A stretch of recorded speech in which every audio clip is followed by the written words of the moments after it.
Like I felt like I was always happy for my clients before, but I feel like if they're happy, I'm like 2 or 3 times happier now than ever. Hi, I'm Maude Léger, and this is the Realtor's Conspiracy podcast, where we crack the code to real estate success. Learn from top realtors, entrepreneurs, and innovators about how to grow your business as we discuss real estate success stories, mindset, processes, motivations, and the key to their success. Check out our podcast episodes every Monday to crack the code to success for your real estate business. This week, I'm speaking with Neil Guinto from Remax. Neil is curious about business growth and devours personal development. He has lots to share about how to set yourself up for success as a realtor with integrity and positivity. He also shared that he got motivated by realizing that you truly get what you put in as a realtor. So the potential is infinite. Let's get to my chat with Neil.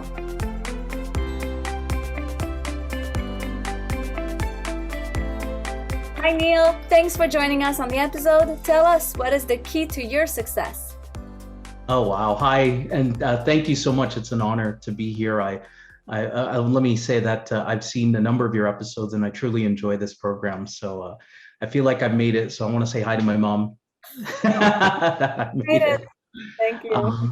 But yeah, I love this question, success, but that it truly is a relative term, of course. And really and truly, I guess it's an insecurity of mine is that I don't really feel I've accomplished something to call a success. Like I'm always striving for more.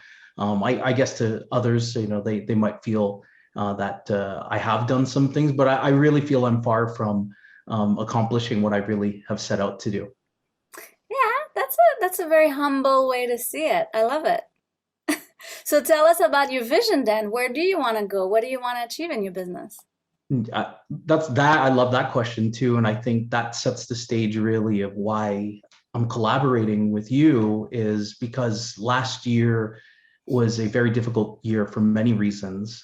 And I felt like I didn't have full control of what I could do. And I really hated that feeling. I hated not being able to, work when you want to. And I really enjoy work. I'm very passionate about my clients. I'm passionate about results.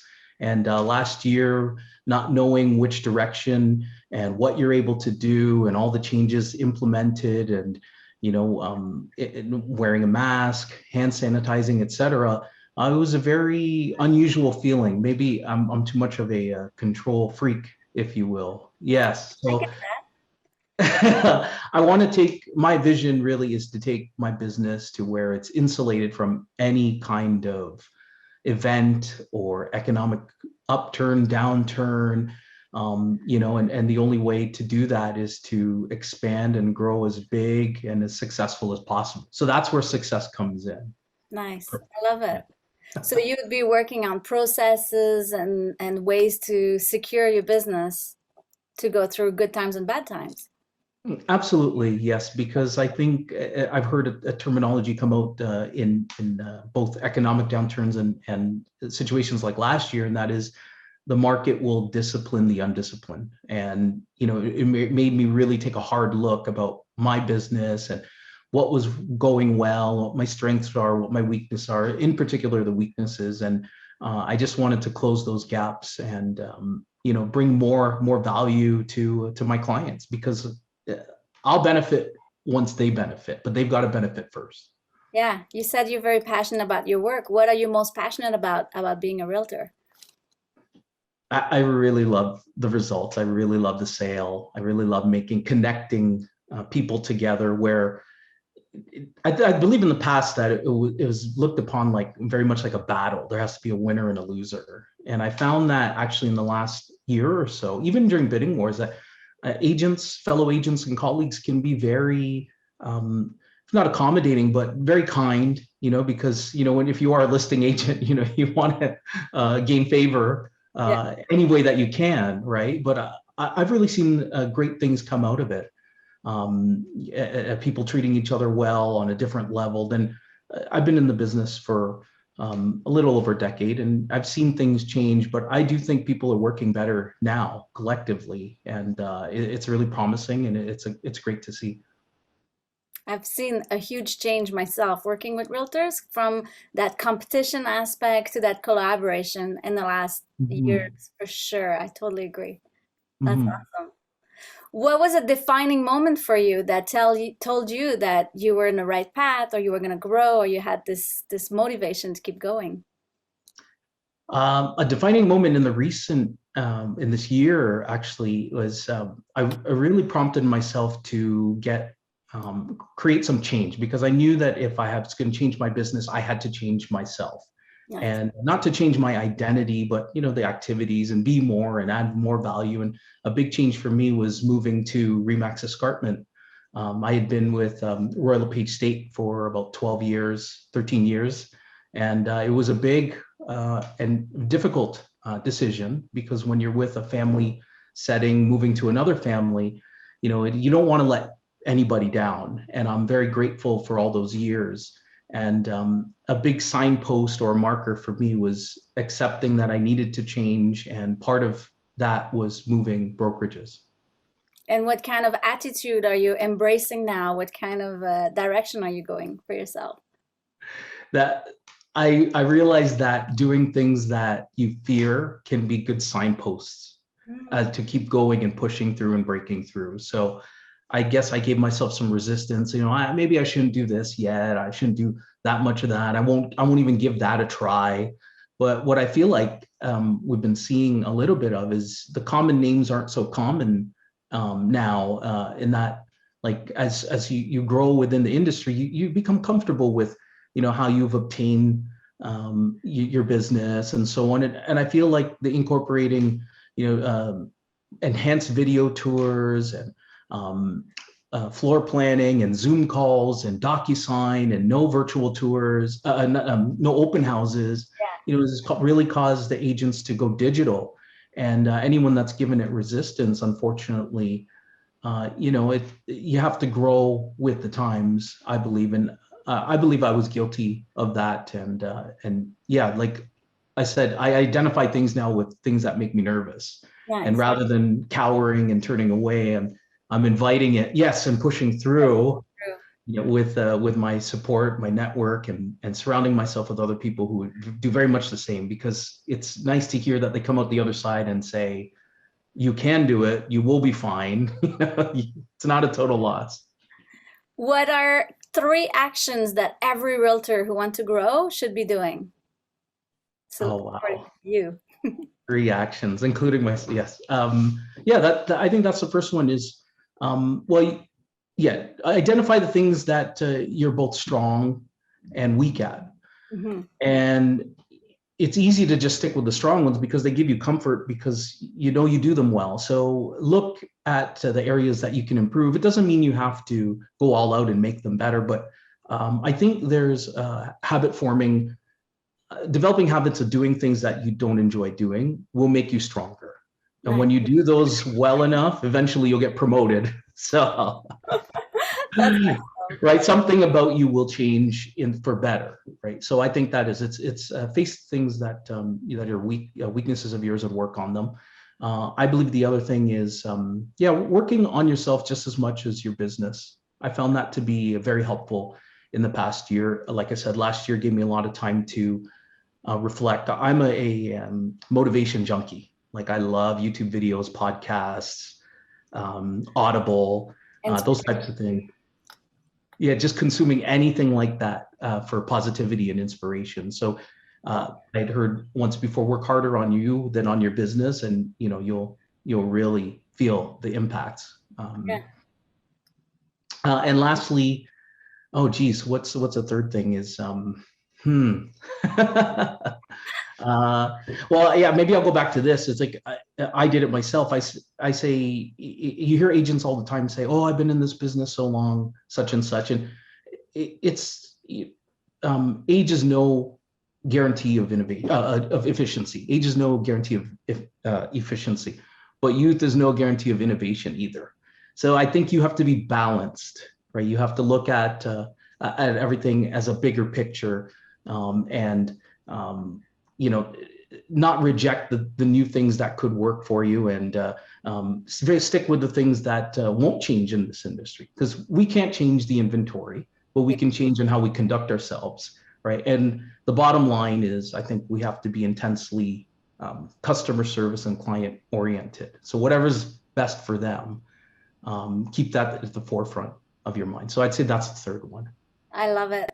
That brings two ideas for me, like when you say efficiency and innovation. So how do you keep innovating in your business? How do you do it? What do you look for?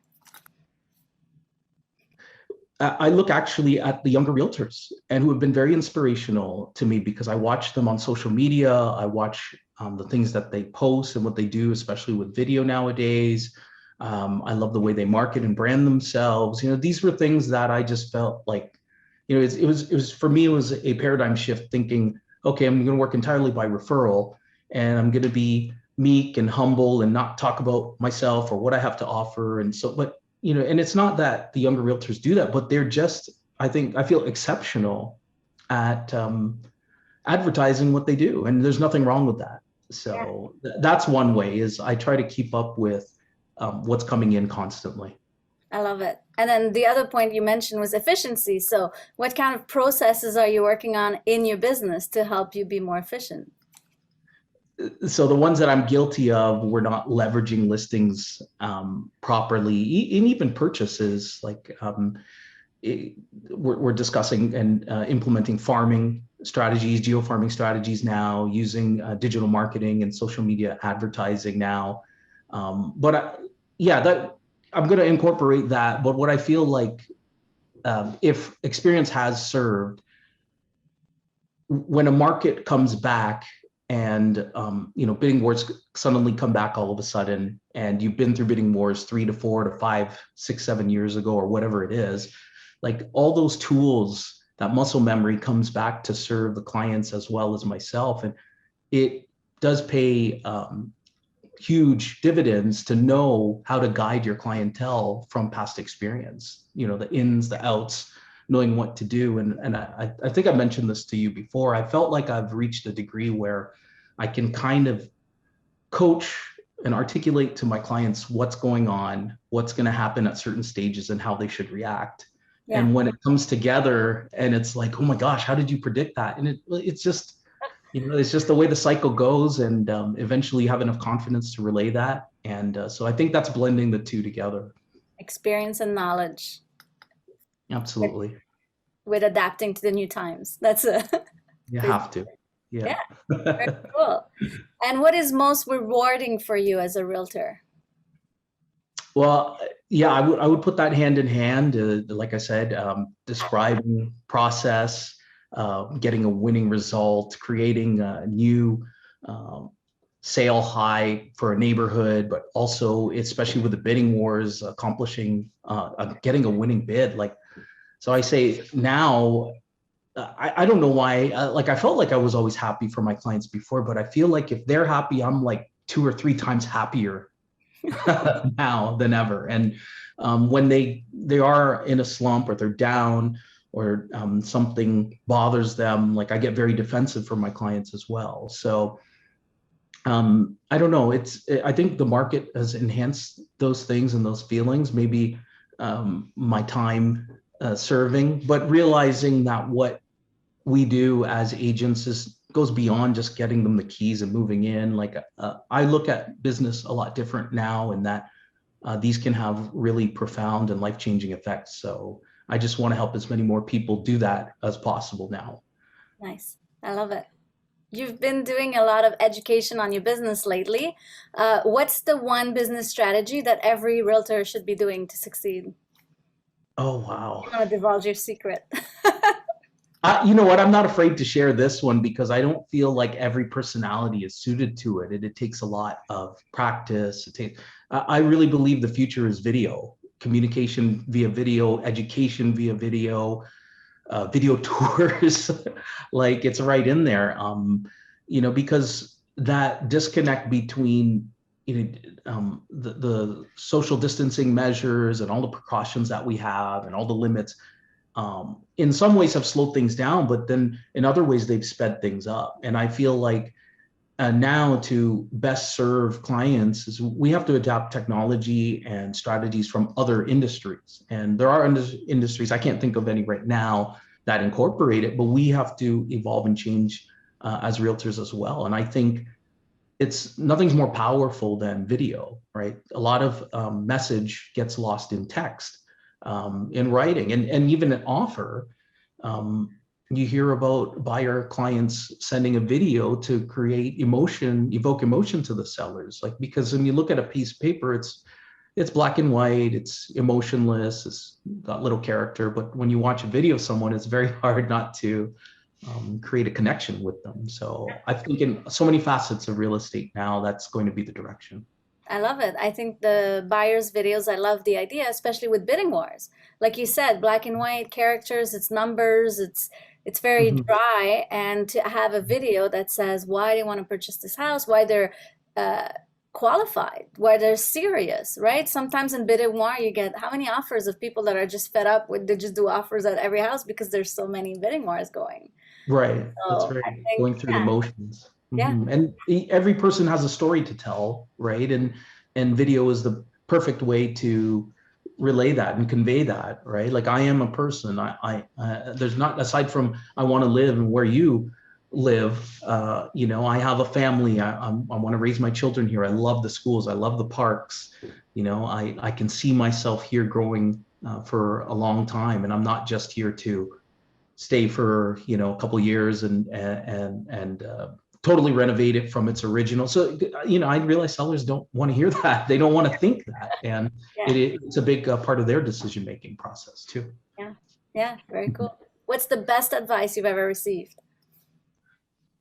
Best advice I've ever received. Wow, like I think I knew this question was coming, and I'm not sure I was prepared, but I think I'll answer it like this. And what I love about real estate is that you don't have to have any particular set of skills to come into real estate. You don't have to have any kind of lineage or a special kind of disposition to come into real estate. And that's what I love about this business. And you get out of the business what you put into it. And I love that response and that realness of it, right? I've had salary jobs. I've worked in public service before, but what I have an athletics background, so I like proving myself year to year, deal to deal. Every activity is an opportunity to prove yourself, and it keeps you on that edge. And so if the best advice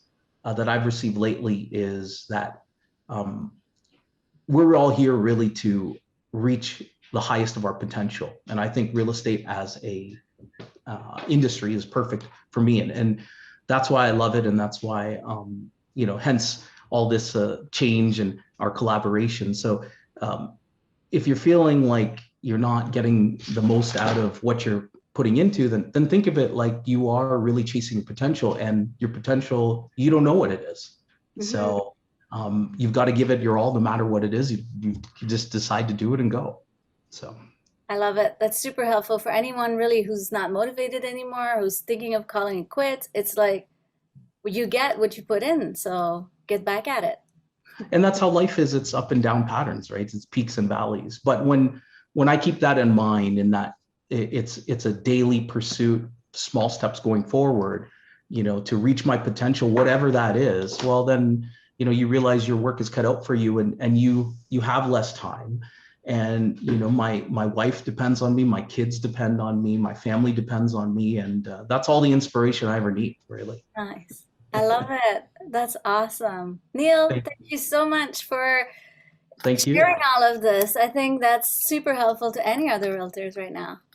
Oh, I'm so glad to have this with you and to share, because that's really what it's all about. Like I said, I felt like when I first started, it could be very conflicting, butting heads, but I'm very upbeat and positive about the way things are going, and that's just how I am and what I do. And the future is bright, irrespective of what the news and the naysayers say.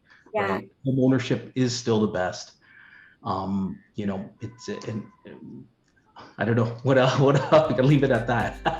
I love it. The ownership, the positivity, you're bringing so much great energy into the industry for everyone's benefit. I love it. Thank you so much. Cool. Thank you. Thanks for joining. Subscribe to our podcast, Realtors Conspiracy, today.